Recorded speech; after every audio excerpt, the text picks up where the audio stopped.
Hoje vamos tratar sobre a grandeza física denominada de momento angular, também conhecida como quantidade de movimento angular. Tá?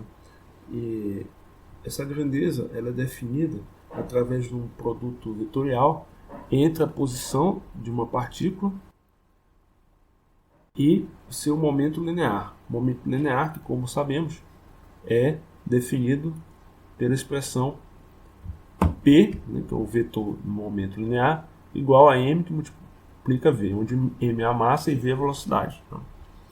Então, novamente, nós temos uma grandeza de caráter vetorial, ou seja, ela tem direção, intensidade e sentido. Então, essa figura mostra que o vetor momento angular de uma determinada partícula, essa partícula está a uma distância r da origem, esse aqui é o vetor posição, e aqui o vetor momento. Então, quando você calculou um produto vetorial entre a posição do vetor e o seu momento, você obtém a chamada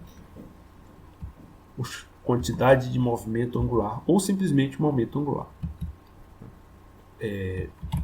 Uma coisa que podemos analisar, um caso particular muito interessante, por ser bem simples, é justamente uma partícula que se move em torno da origem. Essa partícula está descrevendo uma circunferência, um círculo, né? Tem uma trajetória circular, e, como sabemos, nesse tipo de trajetória, a velocidade é sempre tangente. Cada ponto da circunferência, a velocidade está sempre tangente a essa circunferência. Tá? E, claro, o raio vetor aponta diretamente para a partícula, então o vetor posição e a velocidade estão sempre a 90 graus entre si, tá? São sempre perpendiculares. Então, se eu sei que a definição de momento angular é essa, então, utilizando o módulo, né? Se eu quero o módulo desse vetor, por exemplo, então eu posso simplesmente calcular o módulo desse produto vetorial. E como sabemos, o módulo do produto vetorial é o módulo de cada um dos vetores de produto e o produto o produto entre o módulo dos vetores e o seno do ângulo entre os vetores. Nesse caso específico, nós sabemos que os dois vetores são perpendiculares, então é o seno de 90 graus, portanto igual a 1. Tá? Então, nesse caso aqui, o momento angular, o módulo momento angular é o produto do vetor posição com o momento. Tá? E aí? Você pode escrever também assim, né? Sabemos que RMV. Mas eu sei que a velocidade tangencial está ligada com a velocidade angular por esta expressão, né? Velocidade angular, como explicar R. Então eu posso substituir aqui em cima. E aí quando eu substituo, eu tenho que o módulo do vetor momento angular é simplesmente mr ao quadrado ômega, aqui em módulo. Então, como eu sei que esse é o módulo, agora eu sei também que a velocidade angular é um vetor. Tá? Então, m é um escalar, r ao quadrado também.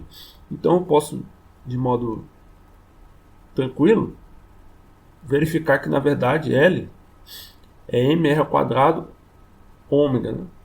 O vetor L, né? O vetor momento angular, tem a mesma direção do vetor velocidade angular. Tá? Isso para esse caso aqui, né? Da partícula movendo-se em relação em um círculo que está no plano XY. Tá? E aí você pode perceber aqui pela figura que os dois vetores têm a mesma direção. Tá? Beleza? Um caso interessante e talvez mais abrangente, na verdade, é quando o eixo de rotação do sistema passa pelo centro de massa, né? E aí eu posso chamar esse eixo de eixo de simetria, né? Tá, do sistema. E um sistema que gira em torno de um eixo de simetria, o momento angular, né, é paralelo à velocidade angular. E você tem apenas um fator aqui, I, que é o momento de inércia, tá, que multiplica aqui o momento, a velocidade angular. Então, se você souber o momento de inércia desse objeto, você vai saber também o momento angular. Vamos resolver dois exemplos para a coisa ficar um pouco mais clara. Então, no primeiro exemplo, você tem um carro de 1.200 kg. Né? O exemplo pede que você determine o momento angular em relação à origem para as seguintes situações. Um carro de 1.200 kg que se move num círculo de raio 20 com uma velocidade de 15 metros por segundo. Certo? O círculo está no plano XY e esse plano está centrado na origem. O carro move-se no sentido anti-horário e visto do ponto de vista do eixo Z positivo. Veja bem. Então, vamos fazer aqui o item A.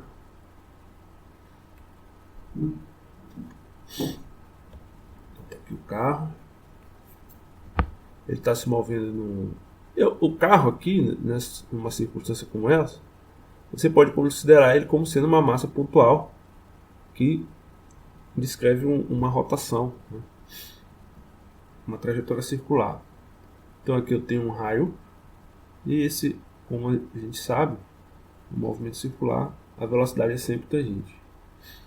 Então, você pode utilizar aquela expressão que a gente obteve anteriormente, né? L, ou módulo de R, é mRV, né, pela velocidade. Então você substitui, ficamos com 1.200, que multiplica 20, que multiplica 15. Então, no final das contas, você fica com 360 mil. Ou seja, mais simples se escrevermos dessa forma: 3,6 10 a quinta quilograma metro ao quadrado por segundo.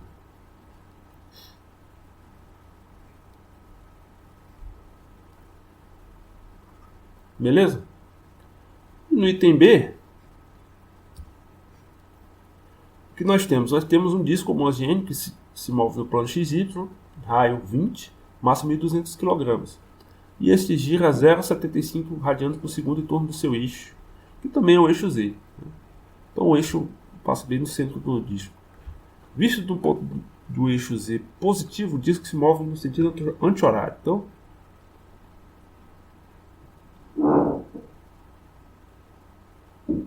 aqui o disco.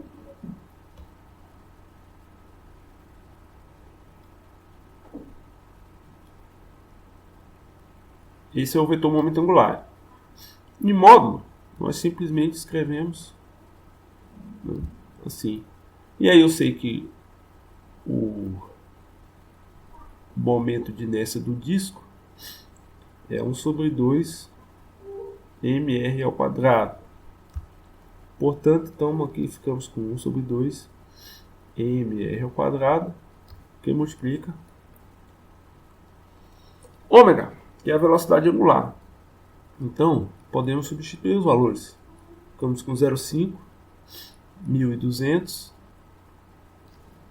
20 ao quadrado e aqui 0,75 radianos.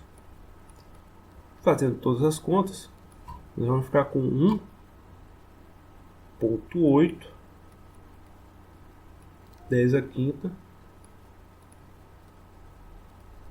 quilogramas por metro ao quadrado, quilograma metro ao quadrado por segundo, certo? Então você vê que são problemas parecidos, né? Porque a massa é a mesma, mas você pode ter uma quantidade de momento angular bem diferente, né? Porque são circunstâncias diferentes. Aqui você tem uma massa concentrada num ponto, né? Você está considerando o raio como sendo um raio distante e o objeto, o carro, como se fosse uma massa pontual. E aqui não, você tem todo um momento de inércia de um disco que é distribuído, né? A massa é toda distribuída ao redor por todo o disco, né? O disco é homogêneo. Então por isso dá um resultado bem diferente. Vamos lá. O próximo exemplo é o seguinte: você está indo diretamente ao cume de uma montanha, um avião com massa de 12.000 kg, voa com altitude constante de 4.300 metros, né? Ou 4,3 km, uma velocidade constante de 630 km por hora. Ou seja, 630 km por hora é igual a 175 metros por segundo, tá? E ele pergunta qual é o vetor momento angular do avião em relação a um observador no solo, diretamente abaixo do avião. Olha que interessante. Então tá aqui o sujeito, ele tá, o avião está se locomovendo no céu, está voando, e o sujeito está lá embaixo, né, no solo. Ele é só um pontinho aqui, a uma distância h do avião. Então, se o sujeito é a origem, né, vou considerar o sujeito, né, que está observando, o observador, como sendo a origem. Então a distância até o avião é simplesmente vetor r, né, é dado pela vetor r, é h na direção j do vetor unitário j, né, que é uma distância vertical, então em y, certo? O vetor momento é igual a massa vezes a velocidade, ou seja, massa, a velocidade é a velocidade do avião, não vou substituir o valor, mas o avião ele se move alinhado ao eixo x. Então você tem aqui, ó, e eu vou colocar desculpa, gente, coloca um sinal de negativo. Ele está se movendo contra a origem, tá? Então ele está se movendo em x, portanto ele está na direção do vetor unitário i, certo? Então ele quer saber o vetor momento angular. Então você simplesmente traz aqui a matriz I, J e K. O primeiro vetor, que é o R, você tem 0 na direção I, você tem H na direção J e 0 na direção K. Aqui você tem menos MV, que é o vetor momento. Nos outros componentes você tem 0 e 0. O que sobra? Calculando aqui a determinante, vê que todos vão dar 0, exceto essa linha aqui, né? Menos K que multiplica H que multiplica MV. Então, você fica com esse resultado, né? Direção K. Ou seja, L é MVH na direção K. E aí, meus prezados, substituindo os devidos valores, você fica aqui com 1.210 a quarta, né, quilogramas. A velocidade já é convertir para metros por segundo. E a altitude, que é 4,3, 10 a terceira. Tudo isso na direção K. Portanto, já poupando você de todos os detalhes da conta, nosso resultado é 9,03, 10 a nona quilogramas por metro ao quadrado segundo. Né? Tudo isso na direção K. Certo?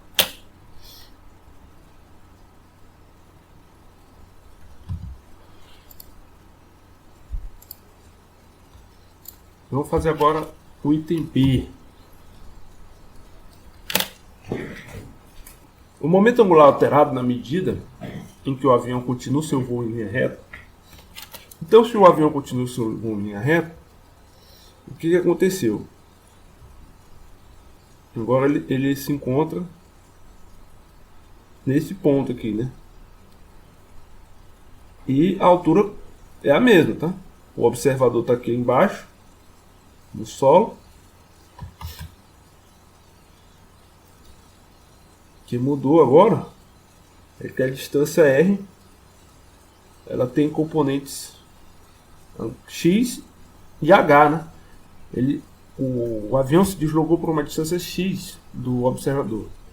Então, portanto, agora a descrição adequada do vetor posição é x, uma distância x no eixo na direção x e uma distância h na direção j. E nosso amigo momento linear continua sendo o mesmo vetor. Afinal de contas, ele não mudou a direção, não mudou a velocidade, a intensidade da velocidade. Então, quem será L? Vamos calcular novamente. Tá? Então aqui, dessa vez você ficou aqui com x, h, 0. E aqui, mv, 0 e 0. Novamente, você observa, fazendo aqui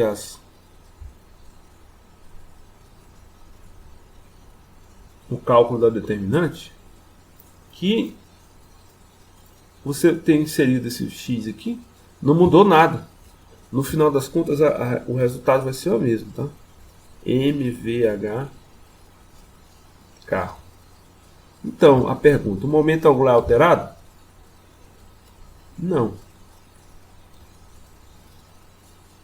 L permanece o mesmo.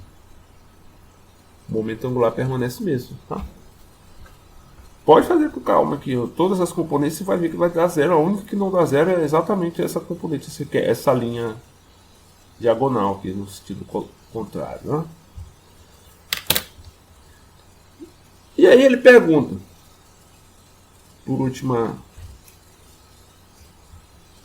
na última letra, desculpa. Qual o momento angular em relação ao cume da montanha?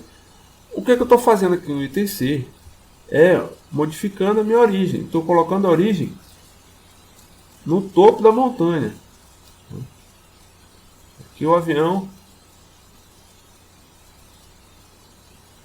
ele se move em direção à montanha.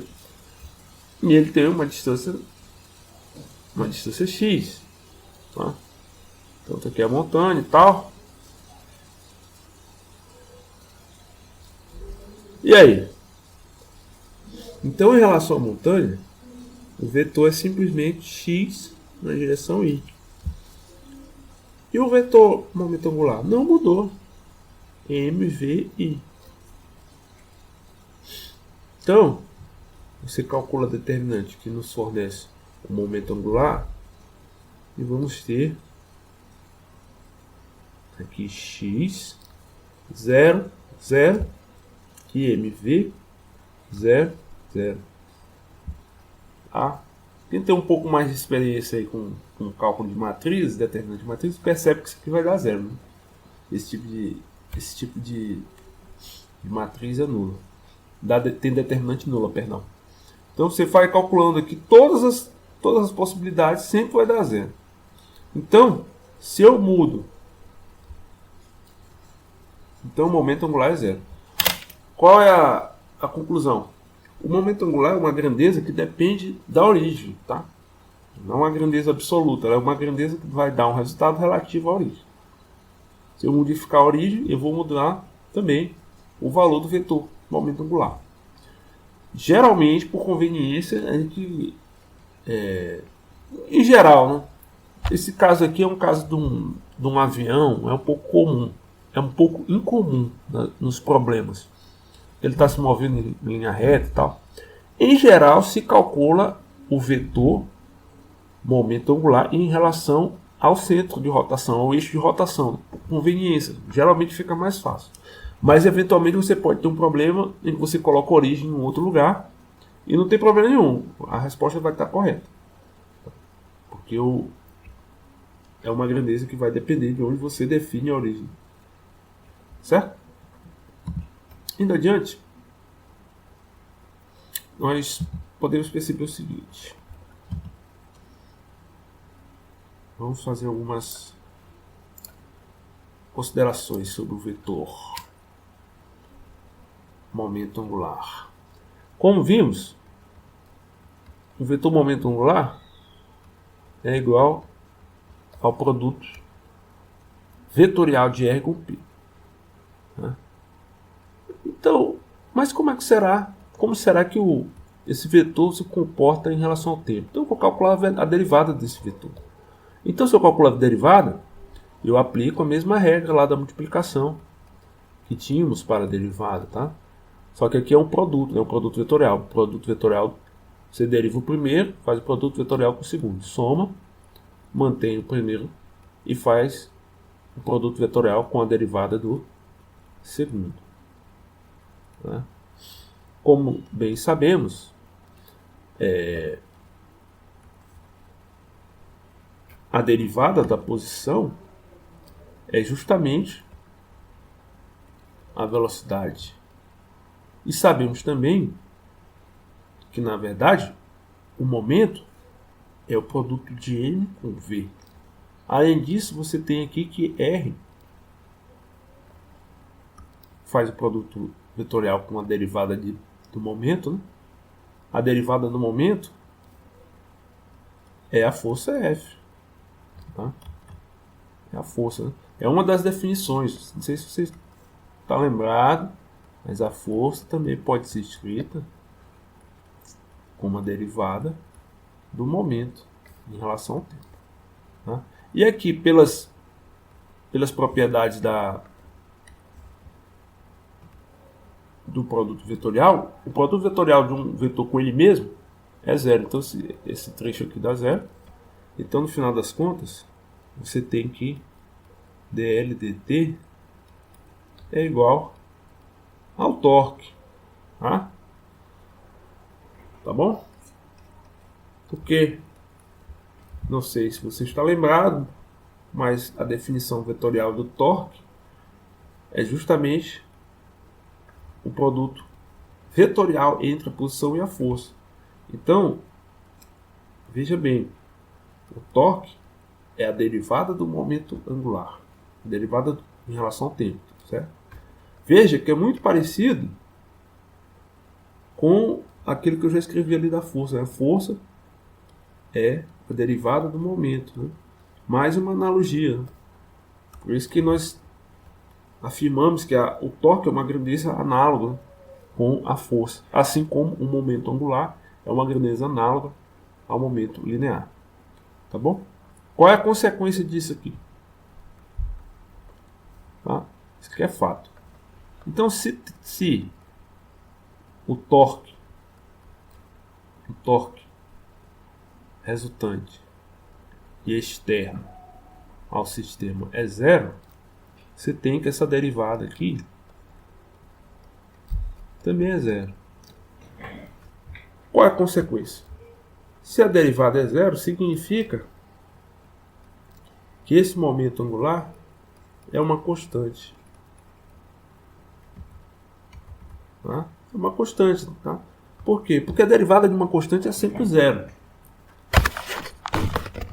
A derivada da constante é zero. E o que isso implica?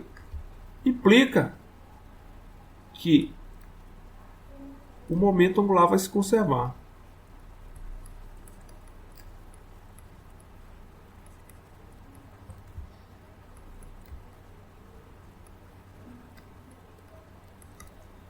Ou seja, se não há torque externo interferindo no sistema, ele permanece com o seu momento angular constante.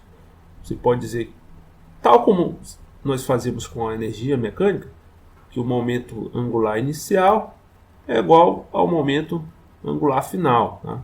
Eventualmente você tem uma mudança no sistema, mas aí fica aparentemente o sistema saiu de uma situação para outra, tá? Mas no final essa mudança, apesar de ter ocorrido, você percebe que o momento se conservou, tá? Muito parecido com o caso da energia e do momento linear também, que se conserva, né? Quando não há força externa, o momento linear se conserva. Quando não há torque externo, o momento angular se conserva. Certo?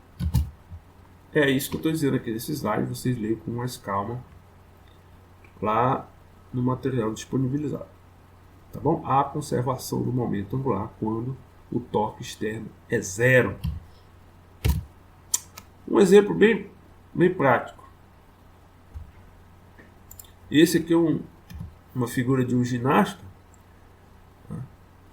E ele salta e está efetuando um giro. Tá? Então, dependendo do jeito que ele posiciona o seu corpo, ele muda o seu momento de inércia. Tá? Por exemplo, se ele estiver aqui esticado, ele vai ter uma maior dificuldade de girar. Por quê? Porque o seu momento de inércia é maior. Tá? E aí ele gira com uma velocidade angular de 0,8 radianos por segundo. Se ele consegue se encolher, ou melhor, ficar semi-encolhido, na posição semi-encolhido, o seu momento de inércia diminui, de modo que ele fica com 6 kg por metro quadrado, e aí, consequentemente, a velocidade angular aumenta. Se ele conseguir se encolher completamente, o momento de inércia diminui ainda mais, e a velocidade angular aumenta. Tá? Então, as coisas estão mudando aqui, são situações distintas. Porém, não há um torque externo.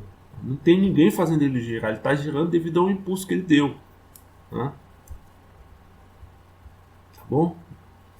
E aí, se você faz o produto, né, lembrando que em módulo o momento de inércia o momento angular, perdão, é o produto do momento de inércia com a velocidade angular. Você percebe que 6 vezes 2 dá 12, 4 vezes 6 também, assim como 15 vezes 0,8.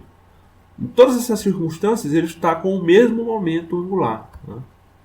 Então, esse é um caso claro de conservação de momento angular. A situação inicial tem o mesmo valor de momento angular que a situação final. Tudo jóia? Tá? Aqui uma foto verdadeira, né? Isso aqui é só uma figura. É um caso bem parecido, né? Aqui a ginasta, a patinadora no gelo, na verdade, ela encolhe os braços, né? Você percebe que o eixo de rotação está aqui, ela está girando possivelmente nesse sentido. E ela encolhe os braços justamente para que o seu momento de inércia diminua e aí ela consiga girar mais rápido. Né? Aqui também o caso esse caso aqui do mergulhador é bem parecido com o caso do ginasta, né? Porque ele começa aqui seu salto esticado, né? Vê que ele começa com o braço aberto, então depois ele coloca os braços para frente, fica totalmente esticado. E aí depois, no meio da sua trajetória, ele encolhe o corpo, faz manobras diferentes e com isso vai tendo outras velocidades angulares, outra velocidade. Tá bom? O torque inicial é o torque da gravidade, né? e o próprio trampolim dá um impulso para ele, mas é só naquele ponto, só naquele instante inicial. Depois disso não tem mais nada. Tá bom? E para finalizar esse assunto, vamos resolver esse exemplo aqui. Uma criança de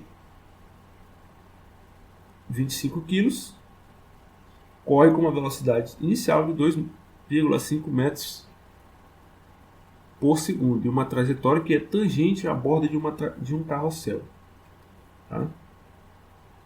Cujo raio é de 2 metros. O carrossel está inicialmente em repouso e possui um momento de inércia de 500 kg por metro quadrado. A criança pula no carrossel. Determine a velocidade angular do conjunto. Tá? Então, o que aconteceu? Vamos utilizar a nossa famosa conservação de momento angular. Né? O momento angular inicial é igual ao momento angular final. O momento angular inicial é o momento angular da criança. Tá? Não interessa quando a criança está aqui antes, né? Isso aqui ainda não faz parte do sistema. Agora, eu vou considerar o momento inicial, o momento exato que ela pula aqui no carrossel. Aí ela está com essa velocidade tangente. Então, nesse momento, ela está girando sozinha. Está girando sozinha. É o momento inicial, porque o carrossel está parado. Então, você tem simplesmente MRV. E no final, o momento final, não. No momento angular final, você já tem o momento angular da criança, mais o momento angular do carrossel, do brinquedo. Certo? Ou seja, você pode igualar aqui, né? MRV. Aqui a criança vai estar girando, então é mais prático você escrever em termos da velocidade angular. Então fica mr quadrado ômega. E aqui, momento de inércia do carrossel, ômega. Perceba que o ômega aparece dos dois lados. Então você pode escrever a equação assim: ômega, coloca em evidência, e aqui m r ao quadrado mais i.